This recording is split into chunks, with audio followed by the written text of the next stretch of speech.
¿Qué tal, amigas y amigos de Iberoamérica? Es un placer saludarles, iniciar una nueva semana con todos ustedes, esperando que por supuesto hayan disfrutado los días de asueto. Nosotros estuvimos trabajando, por supuesto, porque las noticias nunca paran. Ana Cris, es un placer saludarte. ¿Qué tal estás? El placer es todo mío, Omar. Espero que hayas pasado un muy buen fin de semana. También a todo nuestro auditorio, a quienes agradezco que estén este lunes ya listos para acompañarnos en la emisión del 17 de abril de 2017. Así que demos inicio con la información.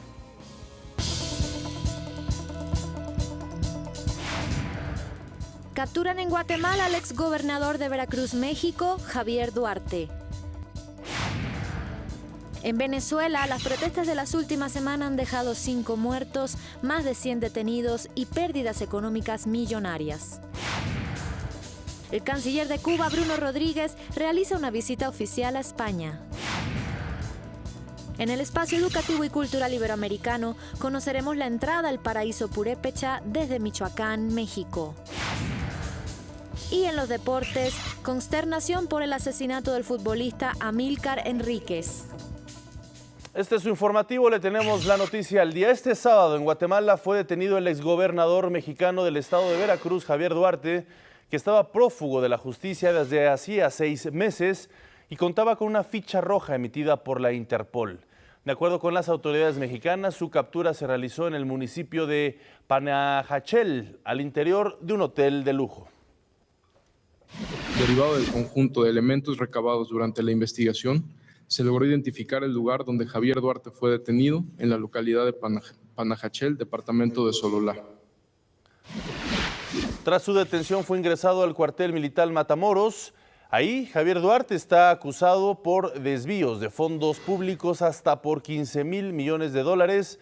También se le imputan los delitos de operaciones con recursos de procedencia ilícita y delincuencia organizada. La Procuraduría General de la República de México informó que la extradición de Duarte podría tardar de 6 meses hasta 1 año. Y Michel Temer, presidente de Brasil, cree que algunos ministros de su gabinete renunciarán al cargo, esto tras haber sido implicados en el caso Odebrecht. Pero reiteró que no despedirá a ninguno de los 8 ministros antes de ser acusados formalmente de corrupción. Por otro lado, el gobierno de Estados Unidos pidió fijar una multa a la constructora brasileña por 2.600 millones de dólares bajo el argumento de que la empresa no tiene los recursos para pagar la sanción original, valuada en 4.600 millones de dólares. Donald Trump, presidente de los Estados Unidos, recibió a 2 de las principales figuras de la oposición colombiana. Se trata de los expresidentes Andrés Pastrana y Álvaro Uribe, con quienes dialogó de los problemas y perspectivas de paz en Colombia y la región. El vicepresidente Óscar Naranjo señaló que este encuentro rompe las reglas diplomáticas y rechazó el intento de crear una línea diplomática paralela con la Unión Americana. El mandatario estadounidense y los políticos colombianos también abordaron la crisis venezolana. Y precisamente ahí en Venezuela, cientos de militares de la Fuerza Armada Nacional Bolivariana desfilaron hoy por las calles de Caracas para conmemorar el 7º aniversario de la milicia. Ahí hicieron un llamado a la paz y a evitar un derramamiento de sangre en medio de las protestas antigubernamentales de los últimos días. Arrancamos una jornada en defensa del honor, de la unión y del compromiso revolucionario de la Fuerza Armada Nacional Bolivariana, de rechazo a todos los ataques que se vienen haciendo contra nuestra amada, heroica y muy bolivariana Fuerza Armada de nuestro país. Por su parte, la oposición venezolana convocó a una megamarcha para el próximo miércoles con el fin de protestar contra el gobierno de Nicolás Maduro y restablecer la constitucionalidad del país. Y en medio de la crisis que atraviesa Venezuela, el presidente Maduro responsabilizó al líder opositor Enrique Capriles de incitar los disturbios que han dejado al menos hasta el momento 6 muertos, 117 detenidos y pérdidas económicas por casi 5,000 millones de dólares. El presidente dijo que no dudará en encarcelar a quienes quieran violentar al país y acusó a miembros del partido opositor Primero Justicia por la organización y financiación de actos vandálicos. Sepan ustedes que no me va a temblar el pulso ni un segundo para llevar a la cárcel a quien tenga que llevar, se llame como se llame, esté en el cargo que esté. Ya lo saben, tengo poderes constitucionales para hacerlo ante el mandato del Ministerio Público y del Poder Judicial. Además, reiteró su disposición al diálogo con todos los sectores para preservar la paz nacional. Yo ratifico toda mi voluntad para un diálogo sincero, sin condiciones, y que continúen las conversaciones que ya se han iniciado sobre diversos temas necesarios para el país. Y le hago un llamado a la oposición que abandone el camino de la violencia, de la conspiración, del golpismo, del intervencionismo, que se acoja a la palabra, que se acoja al diálogo. En este contexto, durante su mensaje de Pascua, el Papa Francisco hizo un llamado a la paz y la justicia mundial. Ante miles de fieles congregados en la Plaza de San Pedro, en el Vaticano, como esta edición, el Sumo Pontífice pidió por una resolución pacífica de los conflictos en América Latina. Gesù risorto sostenga gli sforzi di quanti, specialmente in America Latina, si impegnano a garantire il bene comune della società, talvolta segnate da tensioni politiche e sociali che in alcuni casi sono sfociati in violenza. Si possano costruire i ponti di dialogo, perseverando nella lotta contro la piaga della corruzione. Vámonos a otros temas. La relatora especial de las Naciones Unidas contra el Tráfico de Personas, María Gracia, destacó los avances de Cuba en el combate a la trata de hombres y mujeres y señaló que aún existen muchos retos en la materia. I'm aware that, of the importance of this visit because I hope that this will be a starting point for a more intense and fruitful dialogue with the whole human rights system. La relatora también dijo que fue una buena decisión la eliminación de la política estadounidense pies secos, pies mojados, que otorgaba la residencia norteamericana a cubanos, ya que muchos isleños arriesgaban sus vidas y eran víctimas de traficantes al intentar llegar a los Estados Unidos. En España, el Ministerio del Interior informó que entre los años 2012 y 2016, las fuerzas de seguridad de ese país lograron liberar de la esclavitud a cerca de 5.700 personas que eran víctimas de trata y explotación sexual o laboral. Estas acciones se lograron gracias a los cambios legales de 2010 y 2015 que impulsaron la lucha contra estos delitos. Tan solo en el año pasado, cerca de 24.000 personas fueron detectadas en situación de riesgo. Por cierto, allá en España, el rey Felipe VI recibió esta mañana al ministro de Relaciones Exteriores de Cuba, Bruno Rodríguez Parrilla. Ambos abordaron temas de la agenda bilateral, así como los históricos lazos culturales que unen a los dos países. Horas antes, el canciller también se reunió con el presidente del gobierno, Mariano Rajoy, con quien habló sobre el nuevo acuerdo de diálogo político y de cooperación firmado con la Unión Europea en diciembre de 2016. Estas invitaciones simbolizan la voluntad de nuestro país de continuar desarrollando los vínculos actuales con España y se avienen al estado actual de los vínculos bilaterales, que es realmente positivo. España es la primera parada que realiza el ministro cubano en el marco de una gira por Europa que también lo llevará a visitar Portugal y Grecia.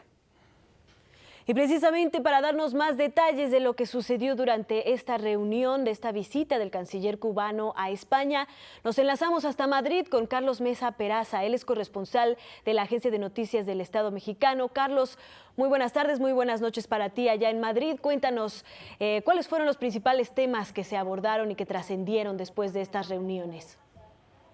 ¿Qué tal? Muy buenas tardes. El canciller cubano Bruno Rodríguez desplegó una intensa agenda este lunes en Madrid, que además de reunirse con el presidente Mariano Rajoy y con el rey Felipe VI, tuvo un encuentro con su homólogo Alfonso Dastis, con el que compareció ante los medios de comunicación para informar que extendió una invitación de parte del Estado cubano, tanto al monarca como al jefe de gobierno, para que ambos visiten la isla.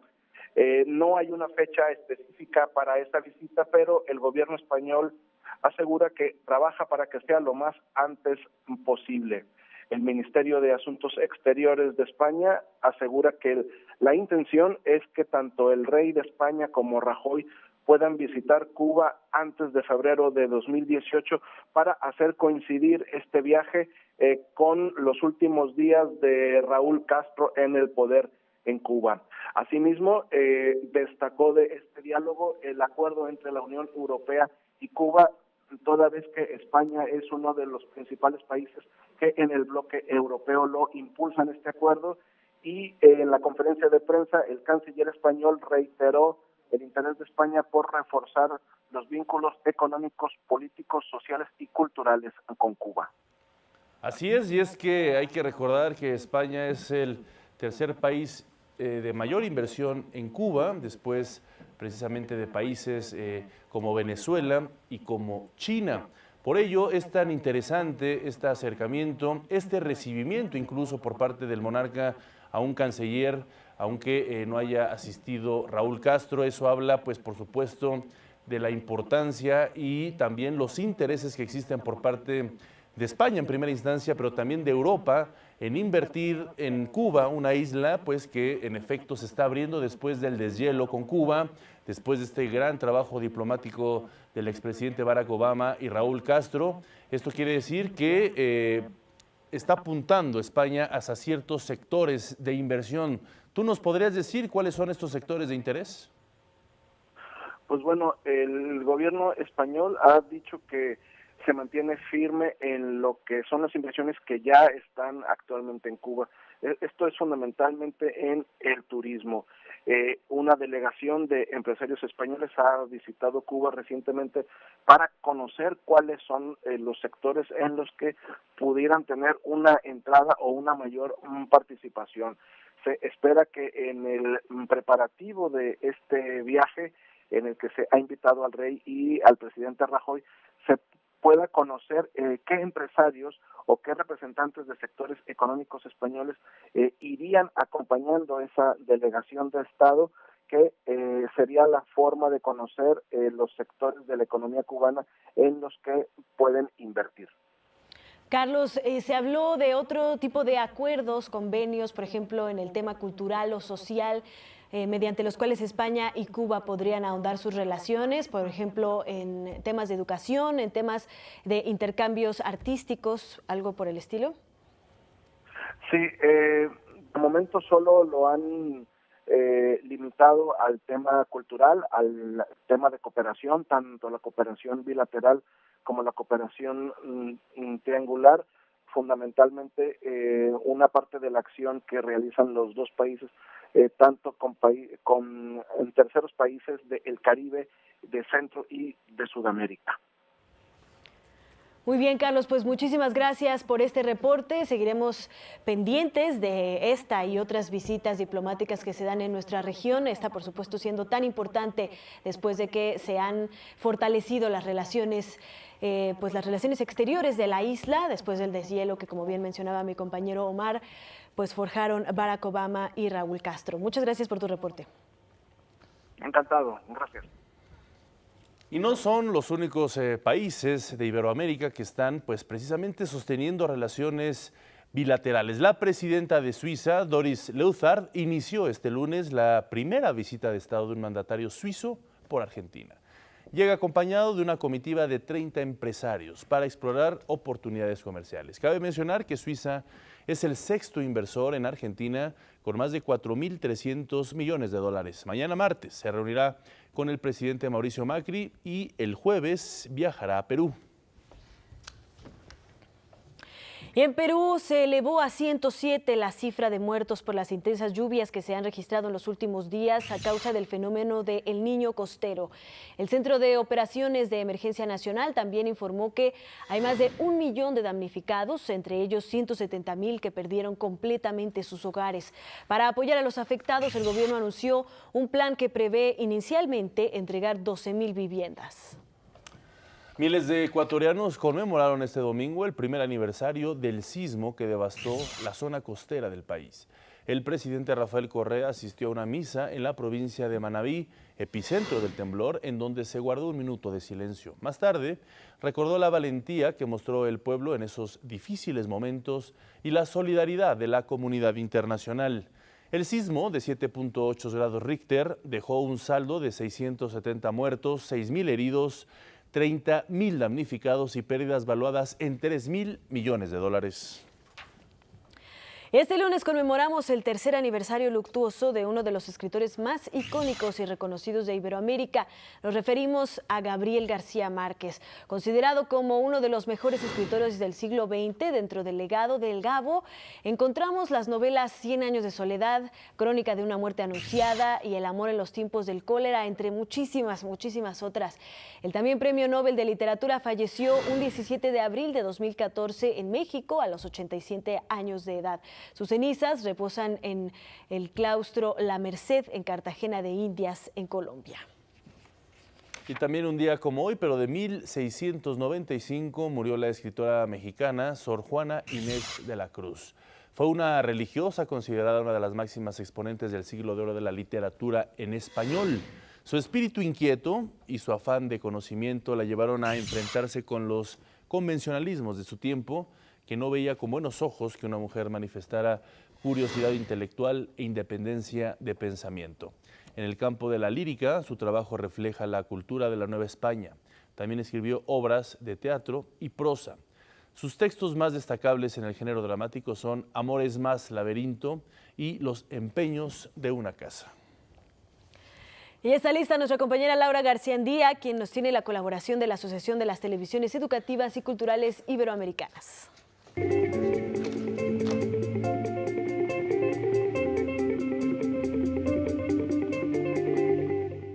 Amigos de Iberoamérica, para mí es un placer saludarlos en este inicio de semana y hoy les cuento que Pátzcuaro tiene un encanto sin igual y por ello los antiguos habitantes de Michoacán en los tiempos de los reyes purépechas, hace más de 400 años, lo eligieron para ser el lugar de recreo de la nobleza indígena y a su vez un lugar muy especial para los templos. Decían los purépechas que este lugar era la entrada al paraíso y no estaban lejos de la realidad, pues esta región es el Edén michoacano en México. Es uno de los lugares más atractivos de Michoacán, famoso por su arquitectura y por los hermosos paisajes que se reflejan en su lago. Turismo nacional e internacional visita su plaza que lleva el nombre del personaje de la Fuente Central, Vasco de Quiroga. Libre de inmuebles gubernamentales o religiosos, este zócalo deja a la vista casonas señoriales y modestas edificaciones. A orillas del lago y con arquitectura colonial, cada rincón es digno de una postal. Puedes caminar entre las calles empedradas, rodeadas por casas con paredes blancas y techos de tejas. Este pueblo mágico alberga historia, belleza y tradiciones. La Basílica de Nuestra Señora de la Salud fue designada catedral en 1924 y está construida sobre algunas estructuras prehispánicas. Aquí descansan los restos de su fundador, el Tata Vasco, como lo conocían los indígenas purépechas de la Nueva España. Amigos, la región que rodea el lago de Pátzcuaro se llena de misticismo cuando llega la legendaria celebración por el Día de Muertos en México. Lo mejor se realiza la noche del 1 de noviembre, cuando los pobladores esperan la llegada de sus queridos difuntos con flores y velas que flotan y adornan todo el lago de Pátzcuaro. Muchas gracias a la Televisión Educativa de México. Gracias a ti también, Laura. Y este lunes le tenemos lo más relevante de la investigación espacial para precisamente todo Iberoamérica en esta sección ya tradicional, encantadora, que se llama Espacio a Tierra. Espacio a Tierra. Bienvenido a Espacio a Tierra. Soy Ana Cristina Olvera y te invito a bordo de la Estación Espacial. La mitad de la expedición 50 de la Estación Espacial Internacional dejaron el complejo orbitante y aterrizaron seguros en Kazajstán. Shane Kimbrough, Sergei Ryzhikov y Andrei Borishenko tocaron tierra en ese país asiático, completando 173 días a bordo de la estación espacial. El trío realizó cientos de experimentos sobre biología, biotecnología y ciencias de la Tierra durante su estancia de casi 6 meses. Shane Kimbrough completó 4 caminatas espaciales durante su estadía, en parte para ayudar a preparar a la estación para futuros vehículos de vuelos comerciales. Bienvenidos a Tierra, caballeros. Después de que estos 3 miembros de la tripulación regresaran a la Tierra, una nueva comandante tomó las riendas a bordo de la estación y ella se mantiene muy ocupada con la ciencia. La comandante Peggy Whitson asumió el mando de la estación de Shane Kimbrough. Esto marca la segunda ocasión que ella ha comandado la Estación Espacial Internacional, siendo la primera vez que una mujer astronauta tiene esta oportunidad. Después de las últimas despedidas a sus colegas de la tripulación, ella estaba lista para empezar a trabajar. Whitson tomó una muestra del experimento sobre efectos de iluminación que estudia cómo las luces en el interior de la estación podrían afectar el sueño y el desempeño cognitivo de los astronautas. Específicamente, cómo los LED con brillo y color ajustables podrían mejorar estos factores. Los resultados de estos estudios pueden ser aplicados aquí en la Tierra, ajustando el ambiente luminoso en los sitios de trabajo y en casa para promover el estado de alerta durante las horas que estamos despiertos y dormir mejor en la noche, respectivamente. Nuestra pregunta de esta ocasión viene de Teresa, que quiere saber cuántos trajes para caminata espacial hay en la estación y si existen piezas de repuesto. Digamos que ellos tienen todo lo que necesitan y un poquito más en caso de que lo necesitasen. Hay 6 trajes para caminata espacial o trajes EVA a bordo de la estación. 2 son los trajes rusos Orlan y 4 son los que llamamos IMUS, es decir, una unidad móvil extravehicular por sus siglas en inglés. Hay muchos requisitos para tener redundancia de piezas o repuestos a bordo. Y vaya que hay muchos para los IMUS. Tienen guantes de repuesto, botas, cascos, luces, cámaras, tubos y mucho más. Sigue enviándonos tus preguntas usando el hashtag Espacio a Tierra. Nos vemos la próxima.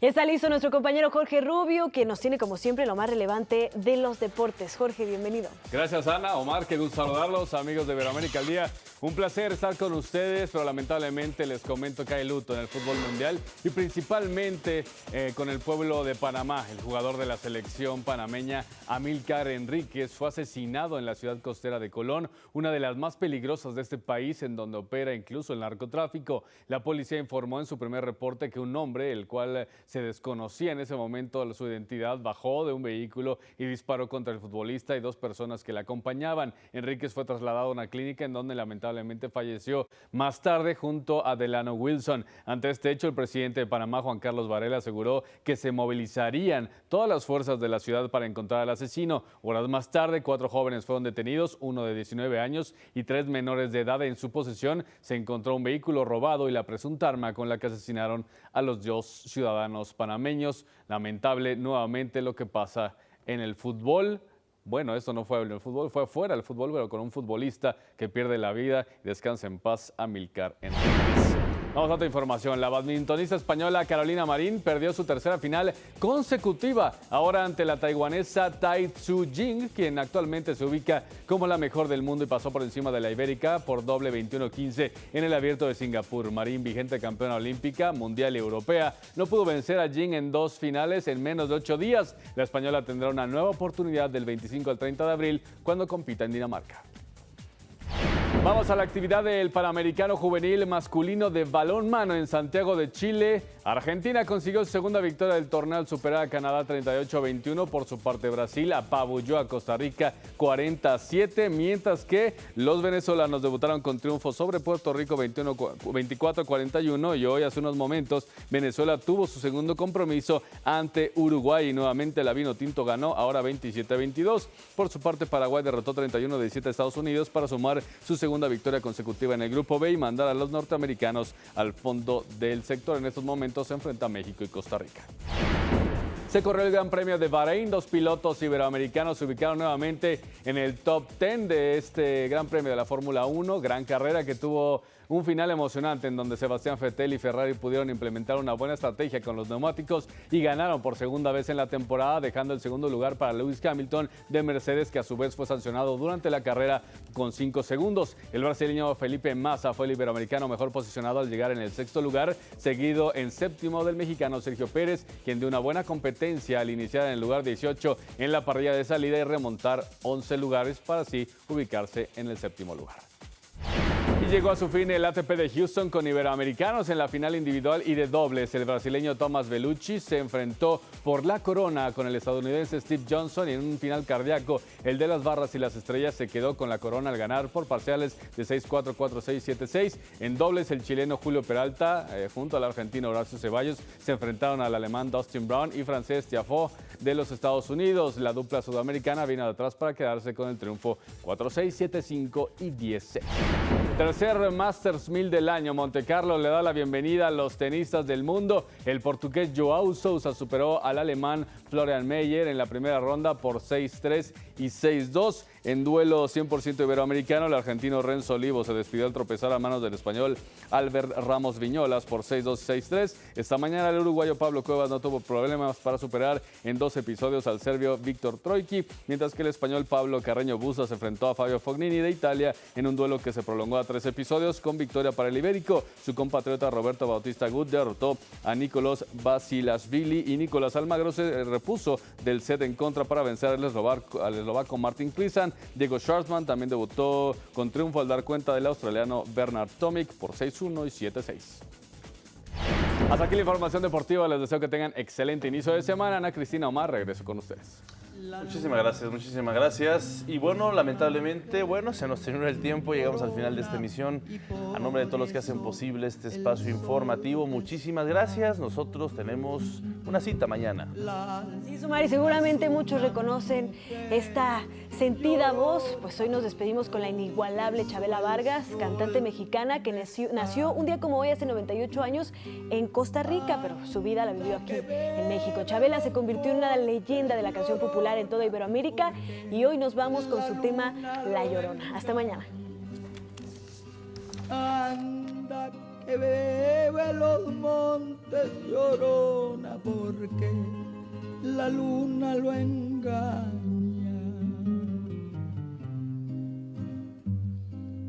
Yo te soñaba dormida, Llorona, dormida, te estabas quieta. Yo te soñaba dormida, Llorona, dormida, te estabas quieta. Pero en llegando el olvido, Llorona, soñé que estabas despierta.